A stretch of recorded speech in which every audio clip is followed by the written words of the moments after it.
नमस्कार, मी संकेत Deshpande. Top news Marathi चॅनलमध्ये आपलं स्वागत. बहुचर्चित आणि बहुप्रतीक्षित असं राज्य मंत्रिमंडळाचा विस्तार 15 डिसेंबरला झाला होता. त्या मंत्र्यांना जे आहे ते काल खातेवाटप अखेर अधिवेशन संपता मिळाल्याचं पाहायला मिळालं. म्हणजे हे जे मंत्री आहेत ते केवळ नागपूरची संत्री घेऊन न जाता खाती घेऊन जे आहेत ते आपापल्या मतदारसंघामध्ये आज परतताना आपल्याला पाहायला मिळत आहेत.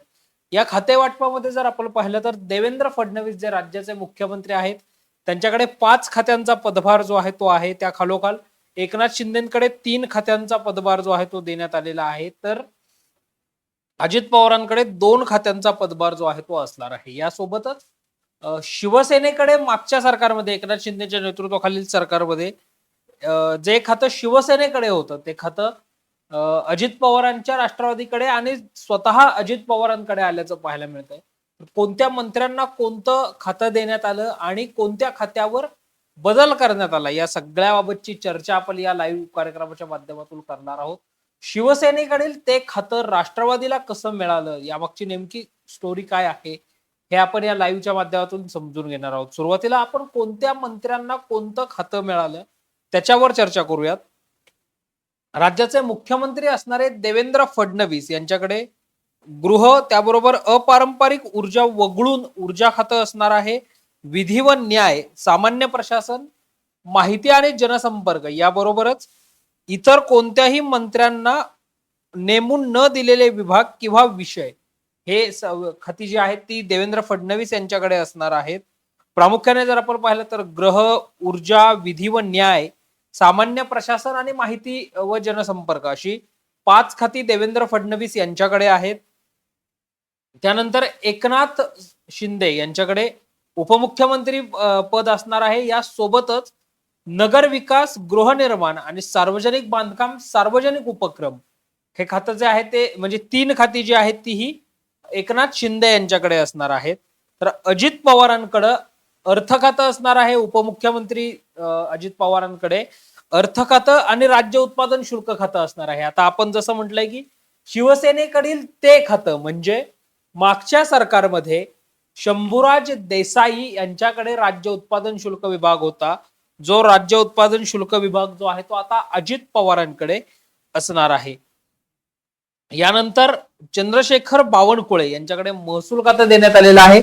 देवेंद्र फडणवीस यांच्या नेतृत्वाखालील 14 ते 19चं जे सरकार होतं त्या सरकारमध्ये ऊर्जा खात्याची जबाबदारी चंद्रशेखर बावनकुळेंनी सांभाळलेली आहे. हसन मुश्रीफ यांच्याकडे वैद्यकीय शिक्षण खातं कायम ठेवण्यात आलेलं आहे. एकनाथ शिंदे यांच्या सरकारमध्येही हसन मुश्रीफ यांच्याकडे वैद्यकीय शिक्षण हेच खातं होतं. त्यानंतर पुण्याच्या कोथरूड विधानसभा मतदारसंघातून विजयी झालेल्या चंद्रकांत पाटलांकडे सुद्धा उच्च व तंत्र शिक्षण आणि याबरोबर संसदीय खातं जे आहे ते देण्यात आलेलं आहे. संसदीय कार्य विभाग जो आहे तो देण्यात आलेला आहे. त्यांचंही खातं कायम ठेवण्यात आलेलं आहे. गिरीश महाजन भाजपाचे जे संकटमोचक अशी ज्यांची ओळख आहे त्या गिरीश महाजनांना या सरकारमध्ये जे आहे ते जलसंपदा, विदर्भ तापी व कोकण खोरे विकास महामंडळ आणि आपत्ती व्यवस्थापन अशी 2 खाती जी आहेत ती देण्यात आलेली आहेत. मागच्या सरकारमध्ये आपत्ती व्यवस्थापन हे खातं जे आहे म्हणजे एकनाथ शिंदेच्या नेतृत्वाखालचं जे सरकार होतं या सरकारमध्ये आपत्ती व्यवस्थापन खातं हे राष्ट्रवादीच्या अनिल भाईदास पाटील यांच्याकडे होतं. मात्र अनिल भाईदास पाटलांची यावेळी मंत्रिमंडळातच समावेश झालेला नाहीये. ते खातं भाजपाकडे गिरीश महाजनांकडे आल्याचं आपल्याला पाहायला मिळतंय. गणेश नाईक यांच्याकडे गणेश नाईक हे सिनियर नेते आहेत. त्याबरोबर ते नवी मुंबईचा जो मतदारसंघ आहे या मतदारसंघातनं विजयी देखील झालेले आहेत. त्यांच्याकडे वन खातं जे आहे ते देण्यात आलेलं आहे. जे खातं मागच्या सरकारमध्ये सुधीर मुनगंटीवार यांच्याकडे होतं. सुधीर मुनगंटीवारांचा मंत्रिमंडळामध्ये समावेश झाला नाही त्यामुळं गणेश नाईकांकडे वन खातं जे आहे ते देण्यात आलेलं आहे. यानंतर शिवसेनेच्या गुलाबराव पाटील यांच्याकडेही पाणी पुरवठा व स्वच्छता जे खातं आहे ते कायम ठेवण्यात आलेलं आहे. दादाजी भुसे यांच्याकडे शालेय शिक्षण खातं देण्यात आलेलं आहे. दादाजी भुसे हे एकनाथ शिंदेच्या नेतृत्वाखालच्या पहिल्या सरकारमध्ये राज्याचे कृषी मंत्री बनले होते. त्यानंतर त्यांच्याकडे मृदा खात्याची जबाबदारी जी आहे ती देण्यात आली होती आणि आता दीपक केसरकरांकडे मागच्या सरकारमध्ये असणारं शालेय शिक्षण खातं जे आहे ते दादा भुसे यांच्याकडे देण्यात आलेलं आहे. यानंतर संजय राठोडांच्या मंत्रिमंडळातील समावेशाबाबत खरं तर खूप चर्चा होत होती. ते मंत्रिमंडळात असणार नसणार, मग भाजपाने त्यांच्या नावाला विरोध केलाय. मात्र संजय राठोडांनी मात्र आपली राजकीय प्रगल्भता दाखवली नेहमीप्रमाणे आणि ते या मंत्रिमंडळामध्ये मंत्री झाले. त्यांच्याकडे मृद व जलसंधारण असं खातं जे आहे ते देण्यात आलेलं आहे. यानंतर धनंजय मुंडे मागच्या सरकारमध्ये कृषी मंत्री होते. त्यांच्याकडे अन्न, नागरी पुरवठा व ग्राहक संरक्षण मंत्रालय जे आहे ते देण्यात आलेलं आहे, जे एकनाथ शिंदेच्या नेतृत्वाखालील जे सरकार सत्तेत होतं, या सरकारमध्ये महायुतीच्या मागच्या सरकारमध्ये छगन भुजबळांकडे होतं. छगन भुजबळांचा मंत्रिमंडळात समावेश न झाल्यानं हे खातं जे आहे ते आता धनंजय मुंडेंकडे देण्यात आलेलं आहे. त्यानंतर मंगल प्रभात लोढा यांच्याकडेही कौशल्य, रोजगार, उद्योजकता व नाविन्यता विभागाचं कॅबिनेट मंत्रीपद जे आहे ते देण्यात आलेलं आहे. त्यांचंही खातं जे आहे ते कायम ठेवण्यात आल्याचं आपल्याला पाहायला मिळतंय. यानंतर उदय सामंतांच्या खातंही कायम राहिल्याचं आपल्याला पाहायला मिळतंय. उदय सामंतांकडे उद्योग व मराठी भाषा असं खातं जे आहे ते देण्यात आलेलं आहे. यानंतर जयकुमार रावल जे खेडा मतदारसंघातनं विजयी झालेले आहेत. देवेंद्र फडणवीसांच्या सरकारमध्येही त्यांच्याकडे राजशिष्टाचार विभाग, पहिल्या 14 ते 19चा जो विभाग होता त्याच्यामध्ये पर्यटन आणि राजशिष्टाचार खातं जे आहे ते जयकुमार रावलांकडे होतं. मात्र आता जयकुमार रावलांकडे राजशिष्टाचार विभागाबरोबर पणन खात्याची जबाबदारी देण्यात आलेली आहे, जी मागच्या सरकारमध्ये अब्दुल सत्तार यांच्याकडे होती. यानंतर पंकजा मुंडे यांच्याकडे पर्यावरण व वातावरणीय बदल आणि पशुसंवर्धन अशा 2 खात्यांची जबाबदारी जी आहे ती देण्यात आलेली आहे. यानंतर अतुल सावेंकडे इतर मागास बहुजन कल्याण, दुग्ध विकास आणि अपारंपरिक ऊर्जा अशा 3 खात्यांची जबाबदारी जी आहे ती देण्यात आलेली आहे. यानंतर भाजपाच्या अशोक उईके यांच्याकडे आदिवासी विकास खातं जे आहे ते देण्यात आलेलं आहे. शिवसेनेच्या शंभूराज देसाई यांच्याकडे पर्यटन, खनिकर्म व माजी सैनिक कल्याण खात्याची जबाबदारी जी आहे ती देण्यात आलेली आहे. मागच्या सरकारमध्ये राज्य उत्पादन शुल्क मंत्री म्हणून त्यांनी काम केलेलं आहे. आणि महाविकास आघाडीचं जे सरकार होतं, या सरकारमध्ये गृहराज्यमंत्री म्हणून शंभूराज देसाईंनी काम केलं. एकनाथ शिंदेंनी बंड केल्यानंतर पहिल्या 16 आमदारांमध्ये शंभूराज देसाई होते. त्यांना नंतर त्याची बक्षिसी म्हणून त्यांची थेट कॅबिनेट मंत्रीपदी वर्णी लागली आणि राज्य उत्पादन शुल्क विभागाची जबाबदारी त्यांच्याकडे देण्यात आली. आता मात्र त्यांच्याकडे पर्यटन, खनिकर्म व माजी सैनिक कल्याण असं खातं जे आहे ते देण्यात आलेलं आहे. आशिष शेलारांकडे माहिती तंत्रज्ञान व सांस्कृतिक कार्य हे खातं मागच्या सरकारमध्ये सुधीरभाऊ मुनगंटीवारांकडे होतं. त्यांच्याऐवजी आता आशिष शेलारांकडे देण्यात आले. तर माहिती तंत्रज्ञान हे खातं स्वतः राज्याचे मुख्यमंत्री म्हणून एकनाथ शिंदेकडे होतं. ते खातंही आशिष शेलारांकडे देण्यात आल्याचं पाहायला मिळतंय. यानंतर दत्तात्रय भरणे जे इंदापूर विधानसभा मतदारसंघातून जायंट किलर ठरलेले आहेत, ज्यांनी हर्षवर्धन पाटलांचा पराभव केलेला आहे सलग 3 वेळा. दत्तात्रय भरणे राष्ट्रवादीत, मात्र हर्षवर्धन पाटील काँग्रेस, भाजप आणि राष्ट्रवादी शरदचंद्र पवार पक्ष अशा 3 पक्षातनं लढले. 3ही वेळा दत्तात्रय भरणेंनी त्यांचा पराभव केला. त्यांच्याकडे कॅबिनेट मंत्री पदाची जबाबदारी यावेळी प्रथमच देण्यात आलेली आहे आणि दत्तात्रय भरणे यांच्याकडे क्रीडा, युवक कल्याण, अल्पसंख्याक विकास आणि औखाप या खात्यांची जबाबदारी जी आहे ती देण्यात आलेली आहे. जे क्रीडा व युवक कल्याण खातं राष्ट्रवादीकडेच होतं मागच्या सरकारमध्ये. संजय बनसोड जे उदगीरचे आमदार आहेत ते या मतदारसंघाचे खात्याचे मंत्री होते, मात्र त्यांची मंत्रिमंडळामध्ये वर्णी लागली नाही. त्यांच्या जागी दत्तात्रय भरणे यांना ते खातं जे आहे ते देण्यात आलेलं आहे. आदिती वर्धा सुनील तटकरे ज्यांच्या नेतृत्वामध्ये लाडकी बहीण योजनेची अतिशय प्रभावीपणे अंमलबजावणी झाली, त्या सुनील तटकरेंच्या कन्या आदिती तटकरे यांच्याकडे महिला व बालविकास विभागाची जबाबदारी जी आहे ती कायम ठेवण्यात आलेली आहे. त्यांच्याकडेच ते खातं जे आहे ते राहणार आहे. शिवेंद्रसिंह अभयसिंह राजे भोसले जे साताऱ्यातल्या जावळी विधानसभा मतदारसंघातून निवडून आलेले आहेत आणि त्यांच्याकडे सार्वजनिक बांधकाम, सार्वजनिक उपक्रम वगळून असं खातं जे आहे ते देण्यात आलेलं आहे. त्यानंतर सिन्नर विधानसभा मतदारसंघातून दुसऱ्यांदा आमदार झालेल्या माणिकराव कोकाटे यांच्याकडे महत्वाचं असं कृषी खातं जे आहे ते देण्यात आलेलं आहे. जयकुमार कमल भगवंतराव गोरे जे मान विधानसभा मतदारसंघातून 4थ्यांदा आमदार म्हणून विजयी झालेले आहेत. 2009 ला अपक्ष, 2014 ला काँग्रेस, 2019 आणि 2024ला भाजपाकडनं जे आमदार म्हणून निवडून आलेले आहेत त्यांच्याकडे ग्रामविकास व पंचायत राज खातं देण्यात आलेलं आहे, जे मागच्या सरकारमध्ये गिरीश महाजन यांच्याकडे होतं. यानंतर संजय सावकारे जे भुसावळचे आमदार आहेत, जे पहिल्यांदाच मंत्री बनलेले आहेत, त्यांच्याकडे वस्त्रोद्योग खातं जे आहे ते देण्यात आलेलं आहे, जे मागच्या एकनाथ शिंदेच्या नेतृत्वाखालच्या सरकारमध्ये चंद्रकांत दादा पाटलांकडे होतं. यानंतर संजय संजय शिरसाटांकडे सामाजिक न्याय विभागाची जबाबदारी देण्यात आलेली आहे.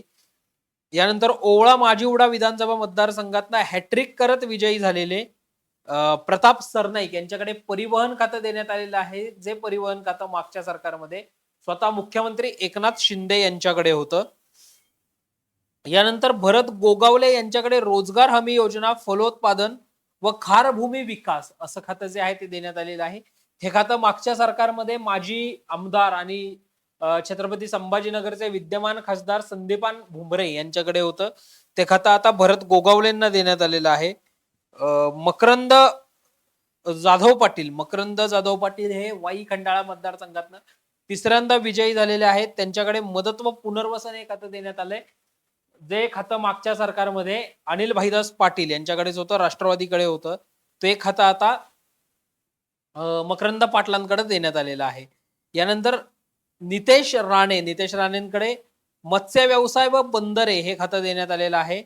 आकाश फुंडकर यांच्याकडे कामगार खातं देण्यात आलेलं आहे. तर बाबासाहेब पाटील यांच्याकडे सहकार खातं जे आहे ते देण्यात आलेलं आहे, जे सहकार खातं मागच्या वेळी दिलीपराव वळसे पाटलांकडे होतं.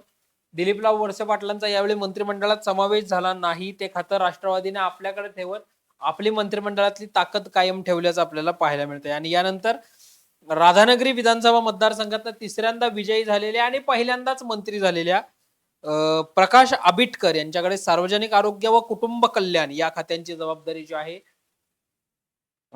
ती देण्यात आलेली आहे. यासोबतच राज्यमंत्री म्हणून जर आपण पाहिलं तर आशिष जयस्वाल जे शिवसेनेचे आहेत, त्यांच्याकडे वित्त नियोजन, कृषी, मदत व पुनर्वसन, विधी व न्याय आणि कामगार या खात्यांचे राज्यमंत्री पद जे आहे ते देण्यात आलेलं आहे. पुण्याच्या पर्वती विधानसभा मतदारसंघातून विजयी चौकार मारलेल्या माधुरी मिसाळ यांच्याकडे नगरविकास, परिवहन, सामाजिक न्याय, वैद्यकीय शिक्षण, अल्पसंख्याक विकास व औकाफ या खात्यांची जबाबदारी जी आहे ती देण्यात आल्याचं आपल्याला पाहायला मिळतंय. त्यानंतर भाजपाच्या पंकज भोयर यांच्याकडे गृह खातं ग्रामीण, त्याबरोबर गृहनिर्माण, शालेय शिक्षण, सहकार, खनिकर्म अशा खात्यांची जबाबदारी जी आहे ती देण्यात आलेली आहे. यानंतर जिंतूर विधानसभा मतदारसंघातून दुसऱ्यांदा आमदार म्हणून विजयी झालेल्या मेघना दीपक बोर्डीकर साकोरे यांच्याकडे सार्वजनिक आरोग्य व कुटुंब कल्याण, पाणी पुरवठा, स्वच्छता, ऊर्जा, महिला व बालविकास, सार्वजनिक बांधकाम, सार्वजनिक उपक्रम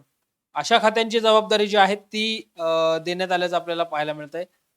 यानंतर इंद्रनील नाईक जे अजित पवारांच्या राष्ट्रवादी काँग्रेस पक्षाचे आमदार आहेत, पुसद विधानसभा मतदारसंघातून दुसऱ्यांदा ते विजयी झालेले आहेत. त्यांच्याकडे उद्योग, सार्वजनिक बांधकाम, सार्वजनिक उपक्रम वगळून उच्च व तंत्रशिक्षण, आदिवासी विकास, पर्यटन, मृद व जलसंधारण या खात्यांचं राज्यमंत्री पद जे आहे ते देण्यात आलेलं आहे. योगेश कदम जे खेड दापोली विधानसभा मतदारसंघातनं दुसऱ्यांदा आमदार म्हणून विजयी झालेले आहेत, त्यांच्याकडे अतिशय महत्वाचं असं गृह खातं जे आहे, गृह शहरी विभाग जो आहे तो देण्यात आलेला आहे. यासोबतच महसूल, ग्रामविकास, पंचायत राज, अन्न नागरी पुरवठा व ग्राहक संरक्षण, अन्न व औषध प्रशासन खात्यांची राज्यमंत्री पदाची जबाबदारी जी आहे ती देण्यात आलेली आहे. खर तर गृह खातं मिळावं कॅबिनेट यासाठी शिवसेना आग्रही होती, मात्र गृह खातं आपल्याकडे कायम ठेवण्यात भाजपला यश आलेलं आहे. दुसऱ्या बाजूला मात्र दोन जे गृह राज्यमंत्री असतात, शहर आणि ग्रामीण, यामधलं शहरी ग्रामीण राज्यमंत्री पद जे आहे, शहरी गृह राज्यमंत्री पद जे आहे ते योगेश कदम यांच्याकडे आल्याचं आपल्याला पाहायला मिळतंय. आता आपण जसं म्हटलं तसं शिवसेनेचं ते खातं राष्ट्रवादीकडे देण्यात आलंय. अर्थात राज्य उत्पादन शुल्क विभाग हा राष्ट्रवादीकडे देण्यात आलेला आहे. स्वतः अजित पवार हे या खात्याचे मंत्री आहेत. राज्य उत्पादन शुल्क विभाग दादांकडे का देण्यात आला, तर अर्थातच अजित पवारांकडे अर्थ खातं आहे. राज्याला आर्थिक शिस्त किंवा राज्याचा आर्थिक विकास, राज्याची आर्थिक खाती जी आहेत, आर्थिक स्थिती मजबूत करण्यासाठी जी महत्वाची खाती आहेत, ज्याच्यामध्ये गृह आहे, ज्याच्याकडे अर्थ खातं आहे, त्यासोबतच महसूल खातं आहे आणि राज्य उत्पादन शुल्क खातं आहे. राज्य उत्पादन शुल्क विभागालाही मोठ्या प्रमाणावर रेव्हेन्यू मिळत असतो. त्या माध्यमातनं राज्याची आर्थिक स्थिती बळकट व्हावी या उद्देशाने ते खातं जे आहे ते गृह खात्यामध्ये, अर्थ खात्यामध्ये समतोल राहावा या उद्देशानं ते खातं अजित पवारांच्या राष्ट्रवादीकडे अर्थात स्वतः अजित पवारांकडे देण्यात आल्याचं आपल्याला पाहायला मिळतं. एकंदरीतच जर आपण पाहिलं तर खाते वाटप झालंय. आज संबंधित मंत्री जे आहेत ते आपापल्या मतदारसंघामध्ये देखील परतणार आहेत. मात्र काही खात्यांमध्ये फेरबदल जो आहे तो झाल्याचं आपल्याला पाहायला मिळतंय. आता खातेवाटप झालंय आणि पालकमंत्री पदावरून रस्सीखेच जी आहे ती झाल्याचं पाहायला मिळतंय. मग ज्याच्यामध्ये संभाजीनगरचा पालकमंत्री मीच असणार असं जाहीर विधान सामाजिक न्याय मंत्री संजय शिरसाटांनी केलंय. दुसऱ्या बाजूला रायगडचा पालकमंत्री मीच असणार असं भरत गोगावले म्हटले. त्यामुळे खातेवाटप झालंय, मंत्रिमंडळाचा विस्तार झालाय. आता पालकमंत्री पदावरून तिढा किंवा वाद निर्माण होण्याची शक्यता जी आहे ती निर्माण झाल्याचं पाहायला मिळतंय. अशाच ताज्या आणि महत्त्वपूर्ण बातम्यांसाठी पाहत रहा टॉप न्यूज मराठी. आपला महाराष्ट्र, आपली बातमी.